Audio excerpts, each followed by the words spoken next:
Hello दोस्तों, कैसे हैं आप लोग। आइए आज हम लोग शुरू करते हैं हिस्ट्री में इंडस वैली सिविलाइजेशन अर्थात सिंधु घाटी सभ्यता के बारे में। तो जैसा कि आप देख सकते हैं द प्रयास इंडिया के द्वारा शुरू की गई है JSSC CGL पेपर 3 की तैयारी के लिए एक नई पहल, और आज इसमें हम लोग शुरुआत करेंगे सिंधु घाटी सभ्यता के बारे में। तो सबसे पहले मैं आपको बताना चाहूंगा सिंधु घाटी सभ्यता के बारे में। सिंधु घाटी सभ्यता के बारे में हमें जो जानकारी मिली उसकी शुरुआत होती है सन 1922 ईस्वी में, जिसमें महत्वपूर्ण भूमिका निभाई थी इस सभ्यता को ढूंढने में प्रोफेसर राखलदास बनर्जी। प्रोफेसर राखलदास बनर्जी एवं दयाराम साहनी ने इन्हीं के प्रयासों से आगे चलकर इस सभ्यता के बारे में हमें पर्याप्त जानकारियां प्राप्त हुई और हमें यह भी पता चला कि यह सभ्यता भारत की प्राचीनतम सभ्यता थी जो पूर्णतया नगरीकृत थी, अर्थात यह नगरीकरण का अनुपालन करती थी और यहाँ पे नगरीय अवशेष पूर्णतया विद्यमान है जो आज भी हमें देखने को मिलते हैं। आगे बढ़ते हैं आज की क्लास में सिंधु घाटी सभ्यता के बारे में। इसके बारे में बताया जाता है कि इस सभ्यता का अन्य सभ्यताओं जैसे टिग्रिस, यूफ्रेटस, मेसोपोटामिया, नील नदी के तट पर मिस्र तथा हुआंगो के तट पर चीन की सभ्यता के ये समकालीन थी, और इसके बारे में हमें जानकारियां प्राप्त होती हैं C14 अर्थात कार्बन 14 पद्धति के द्वारा। यहां पर एक क्वेश्चन भी आपका बनता है कि पुरातात्विक वस्तुओं के बारे में और उनकी उम्र के बारे में जानकारी हमें किस पद्धति के द्वारा विश्वसनीय रूप से प्राप्त होती है। याद रखिएगा C14 पद्धति अर्थात कार्बन 14 पद्धति के द्वारा। आगे आते हैं इस सभ्यता के बारे में। तो सिंधु घाटी सभ्यता जो है इसे भारतीय उपमहाद्वीप में प्रथम नगरीय क्रांति की अवस्था को यह बताती है, और इसके बारे में सबसे पहले 1826 ईस्वी में हड़प्पा नामक स्थल पर एक प्राचीन सभ्यता के होने की बात चार्ल्स मेंसन ने बताई थी, और इसके बाद हुए परिवर्तनों के और साथ ही साथ भारतीय पुरातत्व विभाग के स्थापना के बाद इसमें अनेक तरह के परिवर्तन आए, जिसमें बताया गया है भारतीय पुरातत्व के जनक अलेक्जेंडर कनिंघम ने यहां पर अवलोकन आरंभ किया, और इस स्थल के महत्व को आगे चलकर 1921 में भारतीय पुरातत्व सर्वेक्षण विभाग के अध्यक्ष जॉन मार्शल के निर्देशन में किया गया, और वहां से हमें हड़प्पा सभ्यता के बारे में जानकारियां प्राप्त होती हैं। इसके संबंध में आगे और जानकारियों के बारे में जब हम चर्चा करें तो यहां हमें यह भी पता चलता है कि यह सभ्यता सिंधु घाटी सभ्यता उत्तर पश्चिम के एक बड़े क्षेत्र में 6000 ईसा पूर्व से 4000 ईसा पूर्व के मध्य अवस्थित थी, और बलूचिस्तान में मेहरगढ़, किलीगुल मोहम्मद, अफगानिस्तान में मुंडीगाग, पंजाब में जलीलपुर इसके उदाहरण है जहां पर इस सभ्यता के अवशेष हमें मिलते हैं। साथ ही साथ यह सभ्यता 4 प्रजातियों जैसे भूमध्य सागरीय, प्रोटो ऑस्ट्रेलॉयड, मंगोलॉयड एवं अल्पाइन पाई जाती है। सिंधु सभ्यता में 4 प्रजातियां पाई जाती हैं मनुष्यों की। कौन कौन सी हैं? भूमध्य सागरीय, प्रोटो ऑस्ट्रेलॉयड, मंगोलॉयड एवं अल्पाइन। इसके बारे में अच्छे से याद रखिएगा, ये आपके क्वेश्चन बनते हैं कि किस प्रकार की प्रजातियां पाई जाती हैं। तो भूमध्य सागरीय और प्रोटो ऑस्ट्रेलॉयड, मंगोलॉयड और अल्पाइन। और इसी से रिलेटेड अगर आपसे ट्विस्ट करके क्वेश्चन पूछा जाए तो वहां पे आपका क्वेश्चन आएगा कि सबसे अधिक किस प्रजाति के लोग पाए जाते हैं या कौन सी प्रजाति पाई जाती है। तो सबसे अधिक भूमध्य सागरीय प्रजाति के लोग पाए जाते हैं। सबसे अधिक कौन पाए जाते हैं? भूमध्य सागरीय प्रजाति के लोग। आगे बताया जा रहा है सिंधु घाटी सभ्यता के अंतर्गत पंजाब, सिंध, बलूचिस्तान, गुजरात, राजस्थान, हरियाणा और पश्चिमी उत्तर प्रदेश का सीमांत भाग भी शामिल था। साथ ही साथ बोला जा रहा है इन्हें क्रमशः आरंभिक तथा परवर्ती हड़प्पा भी कहा जाता है। यानी सिंधु घाटी सभ्यता के अंतर्गत आने वाले क्षेत्र जिनमें पंजाब, सिंध, बलूचिस्तान, गुजरात, राजस्थान, हरियाणा और पश्चिमी उत्तर प्रदेश के सीमांत भाग शामिल होते हैं। इसके साथ ही साथ कहा जा रहा है कि इस क्षेत्र में सभ्यता के पहले और बाद में भी संस्कृतियों के अस्तित्व के बारे में जानकारियां प्राप्त होती हैं, जिन्हें हम परवर्ती हड़प्पा के नाम से भी जानते हैं। तो यहां पर मैं बता रहा था आपको, यह सभ्यता उत्तर में जम्मू के मांडा से लेकर दक्षिण में नर्मदा नदी के मुहाने पर दैमाबाद तक और पश्चिम में बलूचिस्तान के मकरान समुद्र तट से लेकर पूरब में पश्चिमी उत्तर प्रदेश के आलमगीरपुर तक फैली हुई है। तो समूचा क्षेत्र कैसा है? त्रिभुजाकार है, जिसका क्षेत्रफल जो है वो आपका 12,99,600 वर्ग किलोमीटर है, जो मिस्र एवं मेसोपोटामिया दोनों से बड़ा है। तो अगर आप रफ स्केल पे चलिएगा, ठीक है,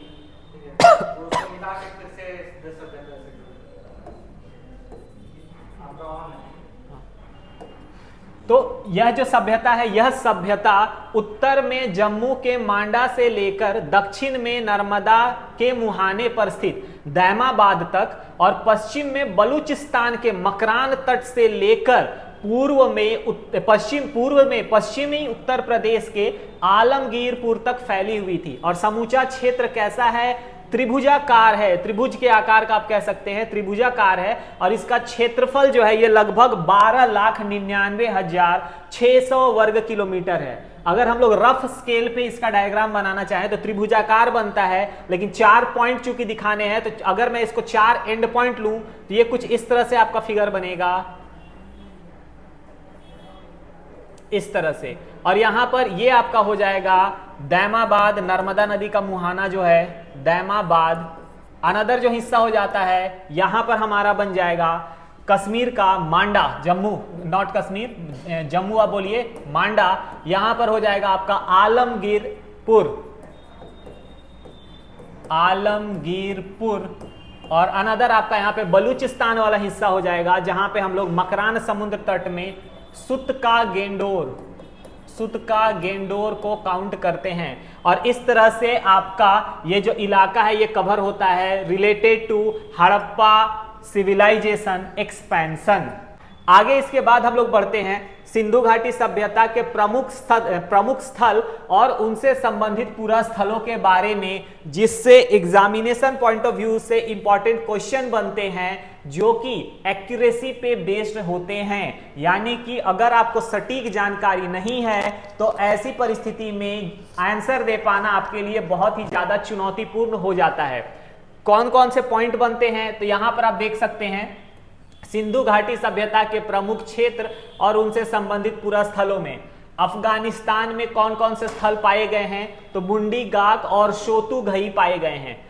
बलूचिस्तान में मेहरगढ़, सुतका गेंडोर, सुतका कोह, बालाकोट, राना घुंडई, कुल्ली, दबसादात और डाबर कोट पाए गए हैं। इसको अच्छे से दिमाग में बैठा कर रखिएगा कि ये जो मैं आपको जगह के नाम बता रहा हूं बलूचिस्तान पाकिस्तान में है। तो क्वेश्चन बनता है यहां पर मेहरगढ़ में क्या मिलता है? तो सबसे पुराने अनाज के साक्ष्य में हमें मेहरगढ़ का नाम मिलता है, लेकिन अब कहां चला गया है? पाकिस्तान में। तो भारत के संदर्भ में सबसे पुराना स्थल कौन सा है? तो वहां पर आपको लहुरा देव का नाम मिलता है। तो इस तरह के कुछ छोटे छोटे पॉइंट्स हैं जो एग्जाम में होने वाले बहुत ही माइन्यूट डिटेल्स को होने से रोकेंगे, जो आपके स्कोर में एक एक कदम बढ़ते हुए दूसरे स्टूडेंट्स, दूसरे एस्पिरेंट से आपको एज प्रोवाइड करेगा। इसको अच्छी तरह से याद रखिएगा।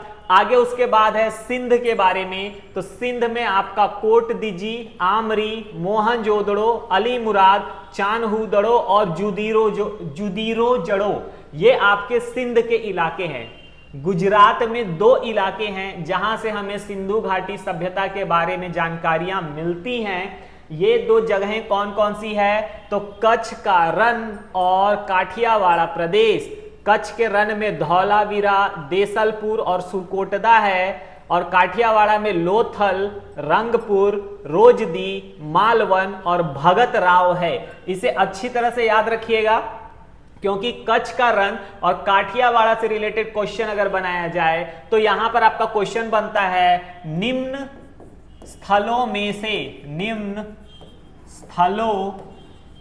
से विषम को अलग करें, विषम को अलग करें, और विषम को अलग करें बोलेगा, एंड देन उसके बाद यहां पे ऑप्शन दे देगा आपका धौलावीरा, देसलपुर, सुरकोटदा।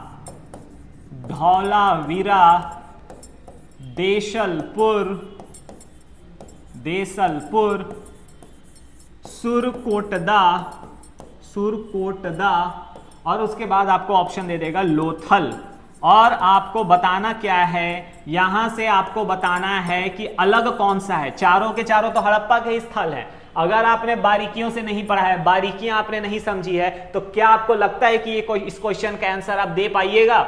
इसका आपको आंसर तभी आप दे सकते हैं जब आप बारीकियों के साथ पढ़े, आपके पास इंफॉर्मेशन जो है वो ज्यादा से ज्यादा हो और एक्यूरेट हो। इसीलिए एक्यूरेट इंफॉर्मेशन तभी हो सकती है जब आपके पास पर्याप्त मात्रा में इंफॉर्मेशन हो जो एग्जाम को क्लियर करने के लिए जरूरी है। ऐसा नहीं है कि 2 पॉइंट्स पढ़कर आप सोचिएगा कि 2 के 2 क्वेश्चन एग्जाम में आपके मैच हो जाए, यह बहुत बड़ी बेवकूफी है। हमेशा याद रखिए 100 क्वेश्चन पढ़कर जाइएगा, तब जाकर आपके 100 क्वेश्चन पढ़ने के बाद उसमें से 5, 6 या 10 क्वेश्चन मैच होंगे। ऐसा कभी नहीं हो सकता कि आप 2 क्वेश्चन पढ़कर जाइए और 2 के 2 मैच करें। तो इसीलिए इंफॉर्मेशन जितनी ज्यादा होगी, आपके सिलेक्शन का पॉसिबिलिटी और परसेंटेज और रेशियो उतना ही ज्यादा हाई रहेगा।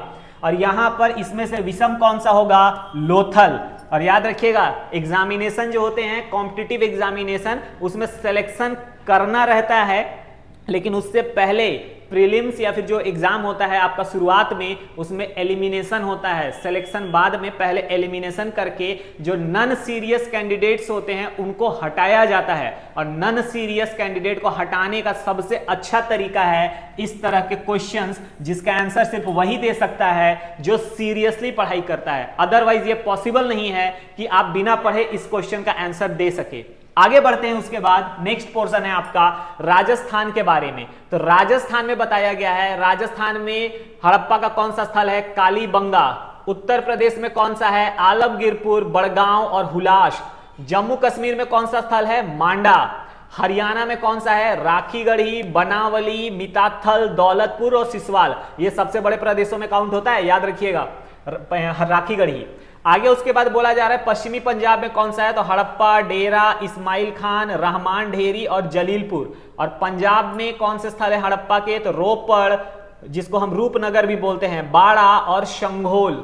आगे इसके बाद बताया गया है, नेक्स्ट पोर्शन है नगर योजना के बारे में। हड़प्पा सभ्यता जो है ये अपनी नगर योजना के लिए ही विख्यात है, जानी जाती है। तो हड़प्पा की नगर योजना में जान लीजिएगा, सबसे फेमस जो पॉइंट है जो हड़प्पा की सभ्यता को खास बनाता है वो है उसकी नगर योजना। और नगर योजना में याद रखिएगा उसकी जल निकास प्रणाली इतनी उन्नत थी कि आज भी वो जल निकास प्रणाली हमारे आधुनिक शहरों की जल निकासी प्रणाली से उन्नत मानी जाती है। कारण यह है कि वहां पे जो नाले और जो ड्रेनेज सिस्टम बनाया गया था, जल निकासी प्रणाली, वो आज भी काम करे तो वो हमारे वर्तमान समय के शहरों की तुलना में उसकी सटीकता जो है वो ज्यादा बेहतर दिखाई देती है।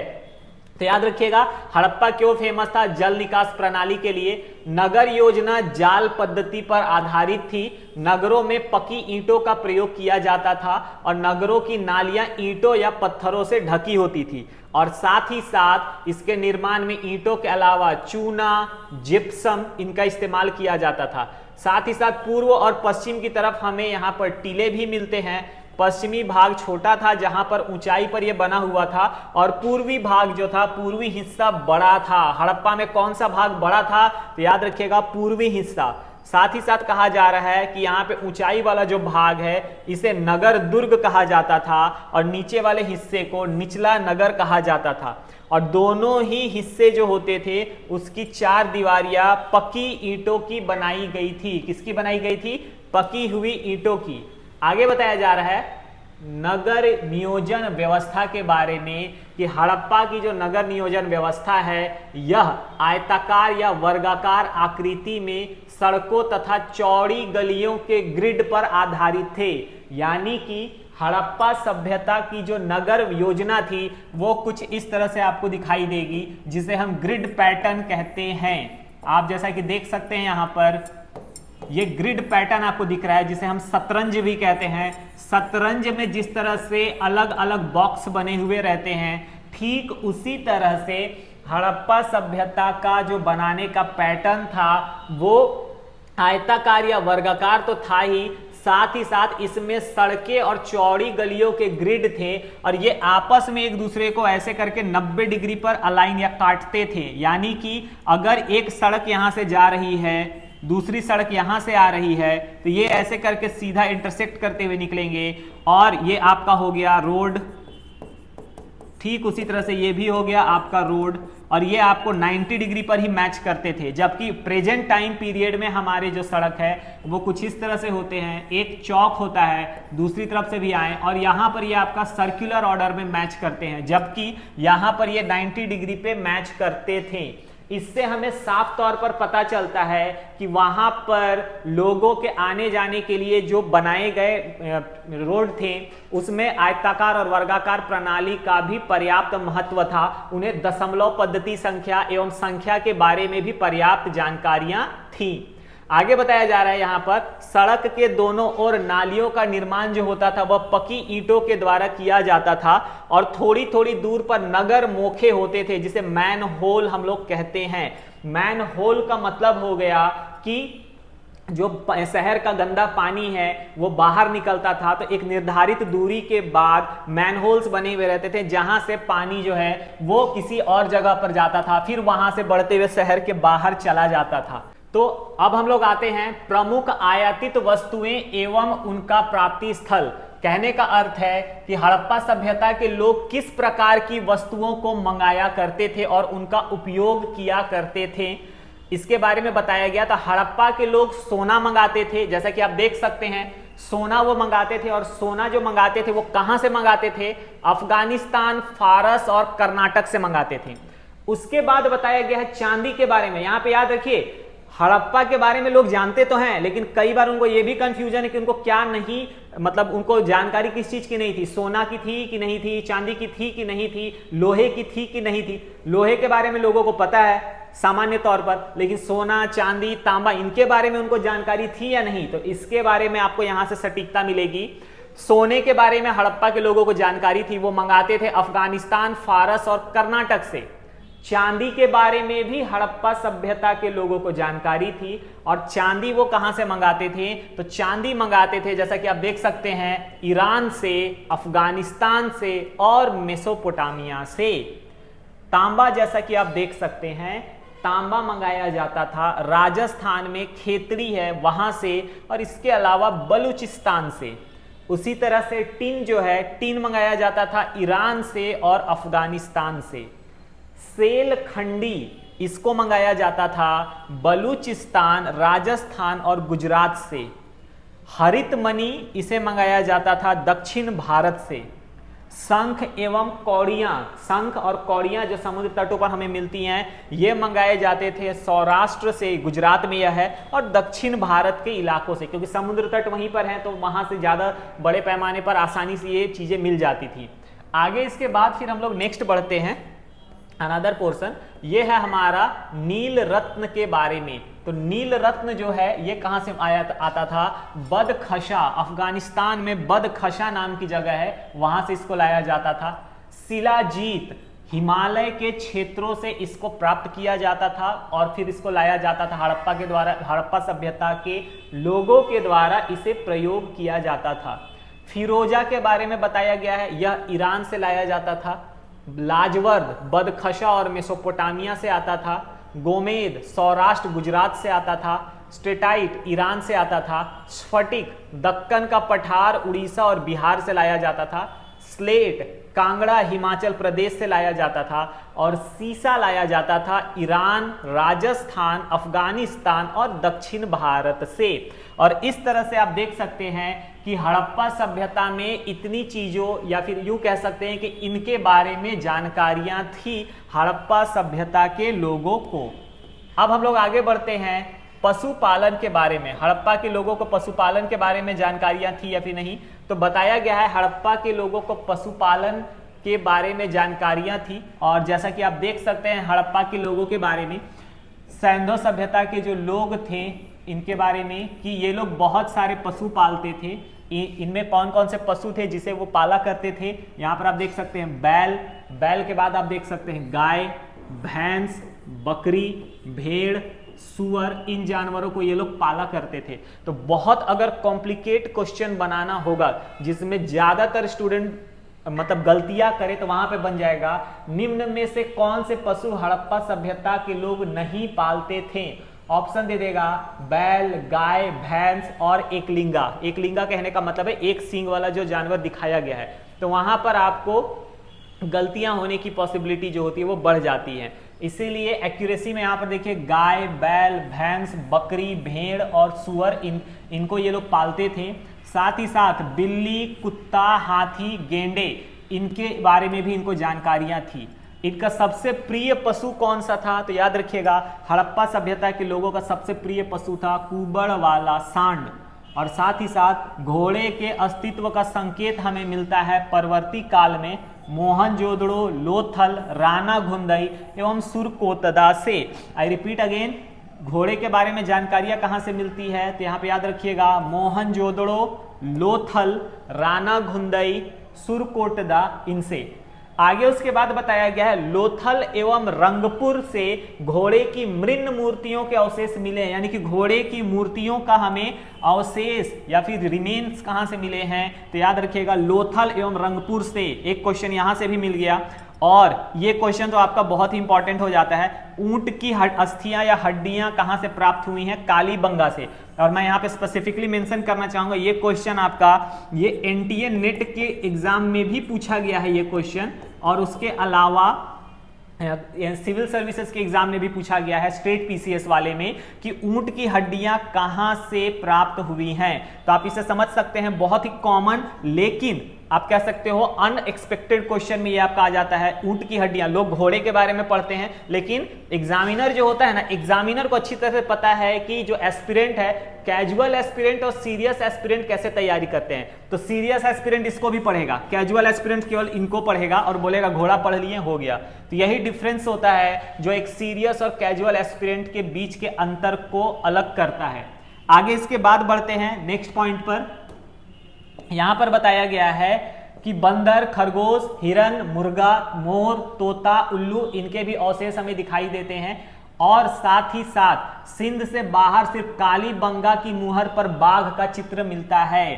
तो हड़प्पा के सिक्कों पर बाघ के चित्र मिले हैं, कहां पर, तो बोला जा रहा है सिंध से बाहर सिर्फ कालीबंगा की मुहर पर हमें बाघ का चित्र मिलता है।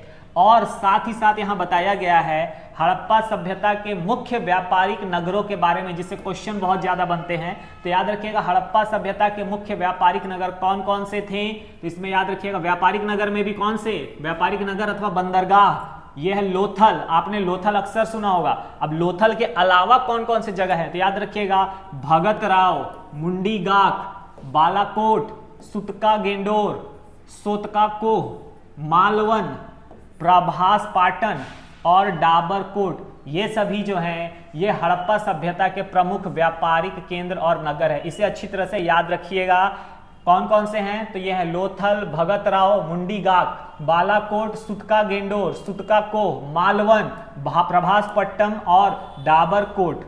आगे इसके बाद फिर नेक्स्ट बढ़ते हैं सामाजिक स्थिति के बारे में। तो हड़प्पा की सामाजिक स्थिति के बारे में बताया गया है। समाज की इकाई जो थी वो परंपरागत तौर पर हड़प्पा में किस प्रकार की थी, तो परिवार थी वहां पर समाज की पारंपरिक इकाई। और मातृदेवी की पूजा की जाती थी, मातृदेवी यानी कि मदर गॉडेस। और साथ ही साथ उनके मुहरों पर चित्र से भी यह हमें साक्ष्य मिलते हैं। कैसे मातृदेवी की पूजा की जाती थी, मातृ प्रधान और मातृसत्तात्मक समाज कैसे था, इसके बारे में जान लीजिए। हड़प्पा से एक हमें आकृति मिली है जिसमें स्त्री के गर्भ से पौधा निकलता हुआ दिखाया गया है, जिन्होंने हाथ इस तरह से पकड़े हुए हैं और यहां से आपका पौधा निकलता हुआ दिखाया गया है, जो इस बात को मेंशन करता है कि प्रकृति और साथ ही साथ मातृदेवी दोनों के प्रति उनकी अथाह श्रद्धा थी। अगर ऐसा नहीं होता, पुरुष सत्तात्मक समाज होता या फिर पितृ सत्तात्मक समाज होता, तो वहां पर मेल होते, लेकिन फीमेल होने का मतलब ही है कि वहां पर आपका जो समाज है वो कैसा था, मातृ प्रधान और मातृ सत्तात्मक था। और समाज जो था उसमें अनेक वर्ग थे, जिसमें पुरोहित आ जाते थे, व्यापारी आ जाते थे, अधिकारी आ जाते थे, शिल्पी आ जाते थे, जुलाहे आ जाते थे और श्रमिक आ जाते थे। इन सभी में सामान्य तौर पर समाज बटा हुआ था। योद्धा वर्ग के अस्तित्व का हमें साक्ष्य नहीं मिलता है, यानी ये लोग उग्र विचारधारा या फिर उग्र प्रवृत्ति वाले नहीं थे। अगर ये लोग उग्र प्रवृत्ति के होते तो यहां हमें योद्धाओं के अवशेष मिलते, हथियार मिलते, लेकिन ऐसे कोई साक्ष्य हमें प्राप्त नहीं हुए हैं, जो कि हड़प्पा की विशेषता में बताता है कि ये लोग शांति प्रिय भी थे। आगे बताया गया है, दस्तकारों में कुम्हकारों का समाज में विशेष स्थान प्राप्त था, क्योंकि वो पॉटरी तैयार करते थे, मृदभांड या पात्र तैयार करते थे, इसकी वजह से। आगे इसी तरह से हम लोग बढ़ते हैं समाधान पद्धति के बारे में कि ब्यूरियल उनका किस प्रकार से था। तो यहां पर याद रखिएगा, क्वेश्चन बनता है हड़प्पा में कितने प्रकार के समाधान पद्धति का चलन था। तो यहां पर आपका क्वेश्चन का आंसर हो जाता है, हड़प्पा में 3 प्रकार के समाधान का चलन था, पूर्ण, आंशिक एवं दाह संस्कार। पूर्ण में क्या होता था, तो पूर्ण में बताया गया है समाधिकरण में संपूर्ण शव को भूमि में दफना दिया जाता था। पहला पॉइंट आपका यहां पर हो गया और एक क्वेश्चन यहां से हो गया। दूसरा हो गया आंशिक समाधान में पशु पंछियों के खाने के बाद अवशेष को भूमि में दफना दिया जाता था, यह आपका दूसरा पॉइंट हो गया। दाह संस्कार में शव को पूर्ण रूप से जलाकर उसकी भस्म को जमीन में या भूमि में गाड़ दिया जाता था, यह तीसरा पॉइंट हो गया। और इस तरह से 3 मोस्ट इंपॉर्टेंट पॉइंट जो है वो आपके समाधान पद्धति, हड़प्पा की समाधान पद्धति से तैयार हो गए। उसके बाद फिर आप देखिए आगे, आभूषणों में महिलाओं और दोनों के समाधानों से आभूषण के साक्ष्य मिलते हैं। और इसी में एक और पॉइंट आपका आ जाता है, मेडिकल साइंस से रिलेटेड भी यहां पे पॉइंट दिखा देता है। हड़प्पा के कब्रिस्तान में एक पुरुष की खोपड़ी के समीप शंख के 3 छल्ले मिले हैं, जैस्पर के मनके तथा सैकड़ों सूक्ष्म मनकों से बना एक आभूषण मिला है। यह सामान्य इंफॉर्मेशन नहीं है, इंफॉर्मेशन यहां बताता है कि किस तरह की चीजें वो लोग इस्तेमाल करते थे। इसमें छल्ले, जैस्पर, मनके, इनके बारे में भी जानकारियां मिलती है। और साथ ही साथ हमें तांबे के दर्पण के बारे में भी जानकारियां मिलती हैं, जो कि बताता है कि उनको चेहरा देखना पसंद था। जो सुंदरता होती है, सुंदरता को देखने के बारे में या सुंदरता को लेकर उनका जो विचार था वह तांबे के दर्पण से हमें स्पष्ट पता चलता है। और इसके अलावा सर्जरी के भी हमें एविडेंस मिले हैं, जिसके बारे में आपको जानकारियां मैं दूंगा आगे चलकर। यहां पे आगे बढ़ते हैं, हड़प्पा के दक्षिणी पश्चिम में एक कब्रिस्तान मिला है जिसका नाम कब्रिस्तान एच दिया गया है। तो क्वेश्चन बनता है कि कब्रिस्तान एच कहां अवस्थित है। तो हड़प्पा दुर्ग के दक्षिण पश्चिम में कब्रिस्तान एच जो है यह अवस्थित है। और लोथल में बताया गया है कि लोथल में एक कब्र में 100 का सिर जो है वो पूर्व एवं पैर पश्चिम की ओर एवं 100 का शरीर करवट लिए हुए लिटाया गया है, जो कि हमें बताता है कि अलग अलग पोजीशन में भी शवों को दफनाया जाता था। साथ ही साथ सुरकोटदा से अंडाकार शवगृह के अवशेष मिले हैं। अच्छे से याद रखिएगा, अंडाकार शवगृह यानी कि एक अंडे के आकार के पात्र में शव को डाल दिया जाता था और उसके बाद उनको दफनाया जाता था। आगे उसके बाद फिर नेक्स्ट बढ़ जाते हैं लिपि के बारे में। हड़प्पा की लिपि सबसे ज्यादा आप कह सकते हो प्रश्नात्मक चिन्ह लगाती है, क्योंकि दुनिया में आज तक इस लिपि को पढ़ा नहीं जा सका है। तो इसके बारे में बताया गया है हड़प्पा की लिपि के बारे में। हड़प्पा की लिपि जो है इसमें 65 मूल चिन्ह हैं और 375 से 400 तक चित्राक्षर है, जिसे हम पिक्टोग्राफ भी कहते हैं। इसको अच्छे से याद रखिएगा, हड़प्पा सभ्यता की लिपि क्योंकि आज तक पढ़ी नहीं गई है। तो क्वेश्चन बन जाता है कि कितने हैं, 65 मूल चिन्ह और 375 से 400 चित्राक्षर हैं।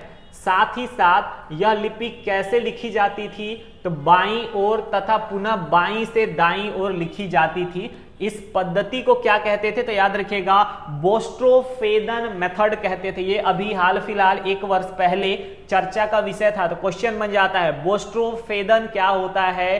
तो यह पद्धति है लिपि की, और इसमें लिखने की तरीके जो उसमें चित्रात्मक प्रणाली को महत्व दिया जाता है। याद रखिएगा लिपि पर बोला गया सबसे ज्यादा यू आकार के और सबसे ज्यादा प्रचलित चिन्ह मछली का है। तो हड़प्पा का जो सिक्का है, हड़प्पा के सिक्कों पर सबसे ज्यादा हमें क्या दिखता है, तो याद रखिएगा हमें सबसे ज्यादा दिखता है मछली की आकृति। और साथ ही साथ यहां पर हमें बताया गया है कि सबसे लंबे अभिलेख में हमें 26 चिन्ह मिलते हैं हड़प्पा के, और यह लिपि आज तक पढ़ी नहीं जा सकी है, जैसा कि मैंने आपको शुरुआत में ही बताया।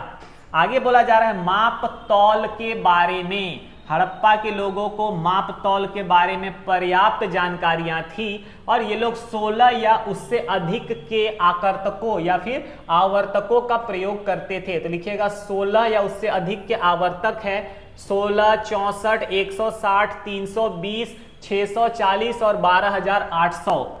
साथ ही साथ बोला जा रहा है कि इसके मानदंड जो थे ये द्विआधारी थे, और ऊपरी मानदंड दशमलव प्रणाली का अनुसरण करते थे।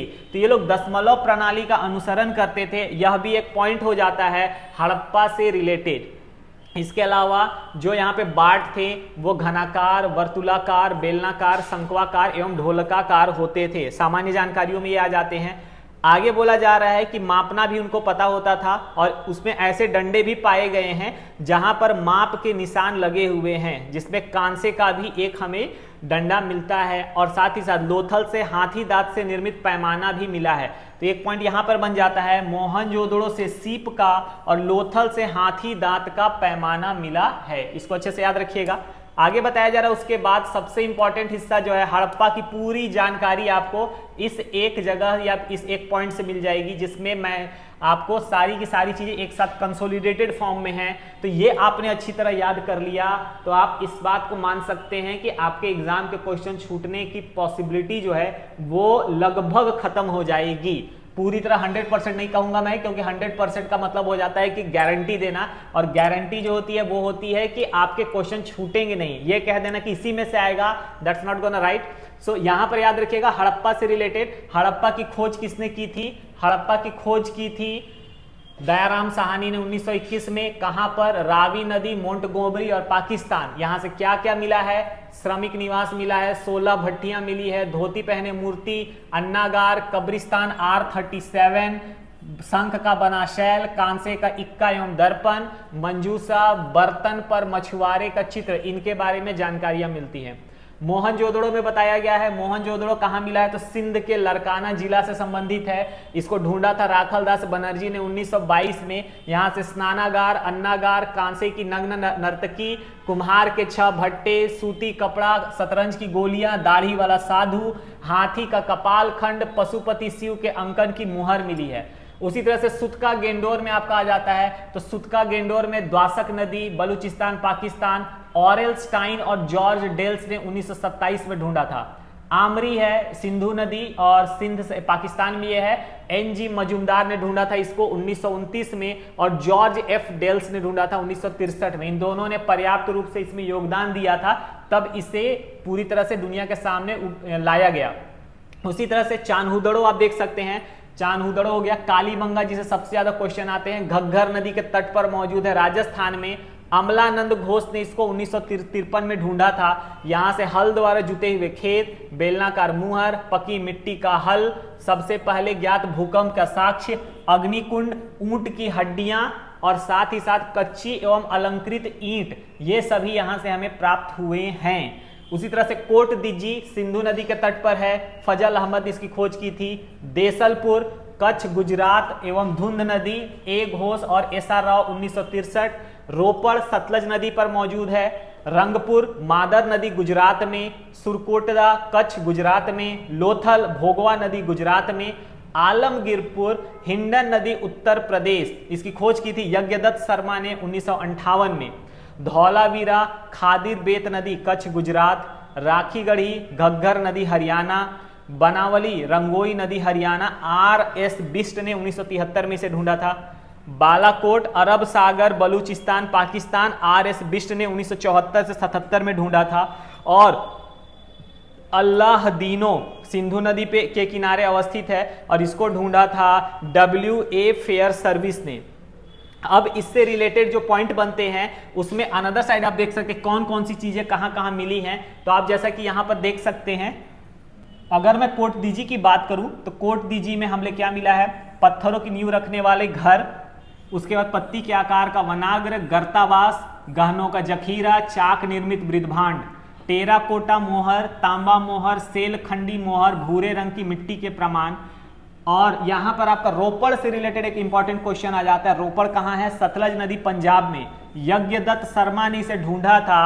कुत्ते को मालिक के साथ दफनाए जाने का साक्ष्य मिला है। तो यहां पर देखिए क्वेश्चन, यहां पर पॉइंट है कि क्या जानवरों में, जैसा कि हमारे पास जानकारी है, सबसे पहले कुत्ते को पालतू बनाया गया था, तो क्या वो प्राचीन काल से ही हमारे साथ रह रहा है या वर्तमान समय में उसे ज्यादा पसंद किया जा रहा है लोगों के द्वारा? तो इसका जवाब है नहीं, ये शुरू से ही इंसान के सबसे वफादार जानवरों या फिर सबसे वफादार लोगों में, वफादार जीवों में से एक रहा है। और इसके साक्ष्य हमें मिलते हैं हड़प्पा सभ्यता में भी। तो डायनेमिक क्वेश्चन अगर बनाना है तो इससे संबंधित क्वेश्चन मिल जाता है कि किस जगह से कुत्ते के मालिक के साथ दफनाने के साक्ष्य मिले हैं, तो रोपड़ से। अब इस तरह से ये क्वेश्चन एंशिएंट इंडिया में काउंट होता है, लेकिन इसका रिलेवेंसी, कनेक्टिविटी जो रहता है वो प्रेजेंट सिनेरियो में भी आ जाता है। आगे उसका, इसके पीछे कारण भी मैं बता रहा हूं, क्योंकि डॉग्स के लिए इंडिया में स्पेशल हॉस्पिटल भी है, उसके अलावा और भी कई तरह के ट्रीटमेंट्स हैं जो डॉग्स के लिए अरेंज किए गए हैं। इसकी वजह से भी इसकी इंपॉर्टेंस बढ़ जाती है। आगे उसके बाद है रंगपुर में, जैसे आपका रंगनाथ राव ने उसको ढूंढा था, वहां से हमें घास की भूसी, घोड़े की मृण मूर्ति, कच्ची ईंटों का दुर्ग, पत्थर के फलक मिलते हैं। उसी तरह से सुरकोटदा से हमें घोड़े की हड्डियों और कलश के साक्ष्य मिलते हैं।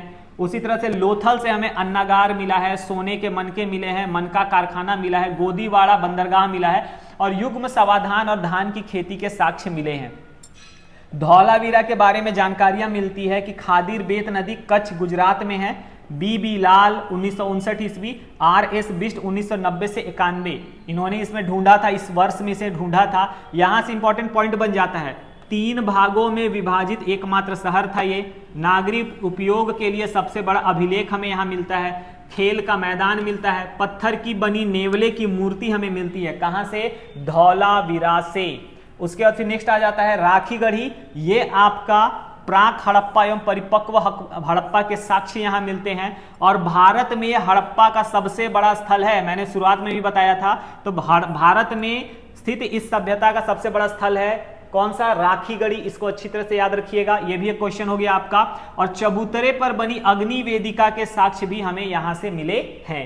इसी तरह से आगे पॉइंट आ जाता है, कुणाल जो है ये सरस्वती नदी हिसार हरियाणा में है। SR राव ने इसे ढूंढा था। चांदी के 2 मुकुट हमें यहाँ पर मिले हैं जो बताते हैं कि यहाँ के लोगों को जो जानकारियां थी उसमें चांदी की भी जानकारी थी।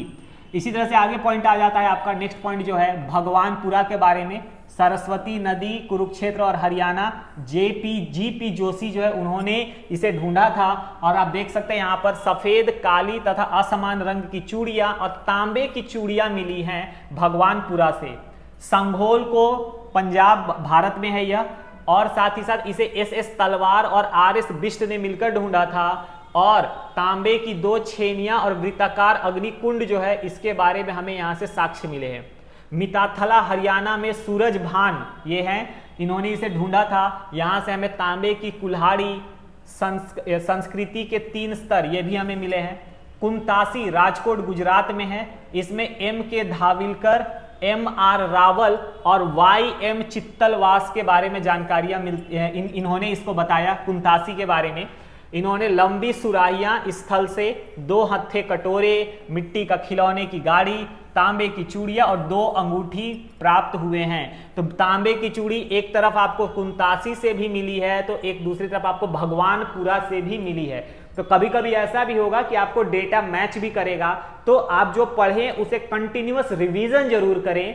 ताकि जब आप एग्जामिनेशन हॉल में बैठे उससे पहले आपका इतना रिवीजन हो जाए कि आपके एग्जाम के क्वेश्चन पढ़ने के साथ ही आपके दिमाग से आंसर निकले कि नहीं इसका आंसर ये होगा, ए का पहला का आंसर ए तो दूसरे का बी, इस तरह से आंसर मिलने चाहिए। और ये तभी पॉसिबल है जब आपकी प्रैक्टिस ज्यादा से ज्यादा हो, रिवीजन ज्यादा से ज्यादा हो। तो इस तरह से आज मैंने आपको हड़प्पा सभ्यता के बारे में बताया, और हड़प्पा सभ्यता के बारे में बताते हुए मैंने आपको जो जानकारियां एग्जामिनेशन पॉइंट ऑफ व्यू से ज़्यादा जरूरी है वो मैंने आपको प्रोवाइड की।